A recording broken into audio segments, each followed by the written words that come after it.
What's up?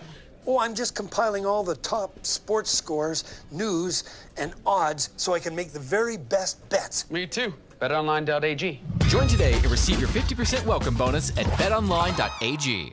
Celtics president of basketball operations, Danny Ainge, last week spoke to the media for the first time since suffering from his mild heart attack, and he talked about how he compared 1983 Celtics team to the 2019 Celtics team. And of course, we do have Cedric Maxwell here, Nick Gelso, but we'll start with Max. You actually made this comparison before Danny did, so I'd love to hear what you had to say about what Danny Ainge had to say. Just listen to the podcast. Yeah, he probably heard you. That's exactly what happened. I think you give me the similarities. It was just underachievers, guys who weren't happy. You had great players who did not perform up to where their standards, and I blame a lot of that on just the coach at that time, Bill Fitch. And the reason I say that is because Bill Fitch had more. If there was a fatal flaw in what he did, it was the fact that he did not let us grow up as men. Example I give you is like if you were staying over a night in New York and we played the Knicks, win the game, and you had fans and friends who were at the game who wanted to go out and have dinner. Well, instead of going with them, you had to get on the bus, ride all the way back to the hotel, which was 25, 30 minutes away. Like a Patino. And that to me, that was him not loosening the reins. At certain points, you just say, dude, I understand you're men now. So, I'm going to treat you like men instead of initially, treat you like kids. I'm going to have to walk you in this thing. But Red did not like Bill Fitch either, right? There was a falling out there as well. Now, this is the same team pretty much that you were the finals MVP. And of course, 1984, the very next season, went on to win the NBA Finals.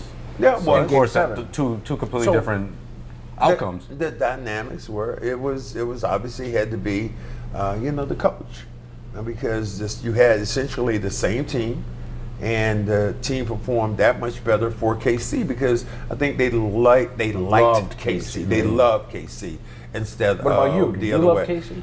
Here we go. Here we go. There goes some shade. I never heard anybody say anything about I like KC. I really did. I thought that KC was very quiet. He was very much in the background. So I can't say I did not dislike him. I wasn't like overboard. Who he was, but I think he was a really, really good coach. But he was not a micromanager, right? No. He ran the same plays Red ran. The plays you ran at that time were, okay, you guys get the ball to Larry and get out of the way. And that was pretty much like what KC. So, yeah, I believe that. I find it, like, the similarities pretty striking. Now, why did Red, Bill, and you, because we watched that Larry Bird retirement ceremony. You get up on stage and the mics aren't working. Bill Fitch is there. He said, Red must have given us these mics. What happened there? I think that there was two very strong personalities.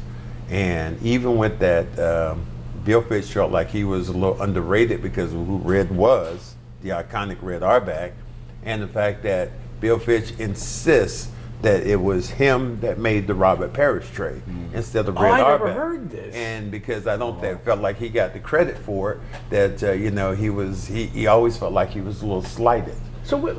But he didn't make that trade. He was the coach, not the GM. Right. But he probably had more to do with who Robert was as a player, scouting him, than Red did. Because Red at that point wasn't scouting, going out scouting guys like that. As a matter of fact, the first time I ever saw Red Auerbach was, I want to say it was 1976. And he was at our game. We played in we played in the NIT that year. And I became the MVP in the NIT. National Invitational Tournament in New York at the end of the season, and all my buddies were saying, "Hey, Red Auerbach's here," and I finally looked over and I said, "Yeah, but he's asleep." Was he sleeping? He was knocked out. He was sleeping. Okay.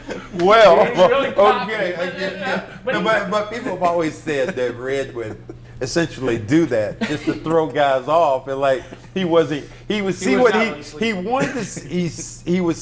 would see in those first 5 or 6 minutes watching you. That's all he needed. And after that, that's all he needed. And then he would his decoy was like he'd fall asleep or he'd be, Red's not interested in that guy. And then he drafted him. Yeah, sure enough, I was a guy that he ended up drafting, but I know for a fact. I looked at him and could see that his eyes were closed on like the second or third row. That's classic. All right, so aside from the coaching aspect of it, what are some of the characteristics or things you did differently as a team the following season that maybe you could see this Celtics team, the 2019 and 2020 team implement? I just think the camaraderie was better. I think we might have went out a few more times together as a team. DJ was there, and DJ was, and we were the kind of team we self-policed, and what I mean by that is.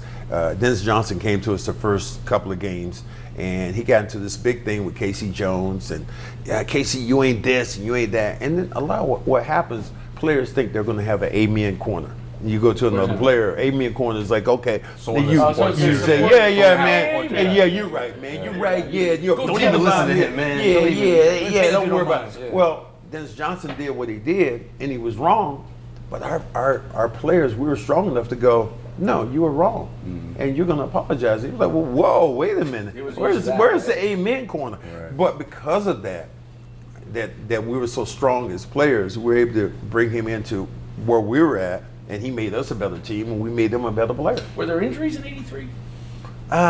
There were some. I think Larry had some. We had a game that I remember I had been barfing this whole game, and it was just like, oh my God. Yeah, before the game, and then I played in the game, and what you have when you get sick like that, you have the energy for the first half. You're dehydrated. But in that second half, boy, I felt like I was a limp rag. I couldn't even move. So there were a lot of different things that kind of came up in that during that particular series. Think about it this way too: like KC was the first non-Celtic coach, I think, right? Not KC, I'm sorry. Oh, Bill Fitch. Bill Fitch. So there was that too, and then Red pairs him with Casey Jones, like his two disciples, pretty much. Yeah. So who was the second? Was it Jimmy Rogers? Jimmy Rogers was after that. Then Chris Ford played for a while. So it was one of those things again where they brought in a personality and a persona in Bill Fitch that Red wanted to change where we were because Bill was dynamic. And then we had my first 2 years we lost. We didn't even make the playoffs. And we had Sidney, we had Curtis. Who was coaching at the time? My first year was it was Tommy. Tommy was my first coach for the first, I want to say 12 games before they fired him, and then they hired Cowens as a player coach. How was that? We're getting all off track here, but Cowens was on that Milwaukee roster, so it plays in. Nick's loving this history lesson right now. Dave just essentially Dave would put his head down. Dave played so hard, and he'd be so tired. He would be like, tell the assistant coaches, go ahead. And then he would never really chime in. Max as a rookie, imagine. Yeah. Oh my God, it was unbelievable as a rookie. Things I was watching. It was like the most amazing thing to me was like watching. I think it was my first game ever as an NBA player, and I'm sitting there in the locker room at halftime. No, it was before the game, and all of a sudden I look over to my left. You'd love this, Nick. Look over to my left, and JoJo White pulls out the cigarette and he's smoking it. And I'm looking at, like, oh yeah, it was in the locker room. But and I'm looking at it like this. I'm looking at him he's a going, player. He was still playing. He was still playing. And I look at JoJo like, oh my God. And like, I know the coach is going to say something to him. I look up at the board and Tommy's smoking. So it was like,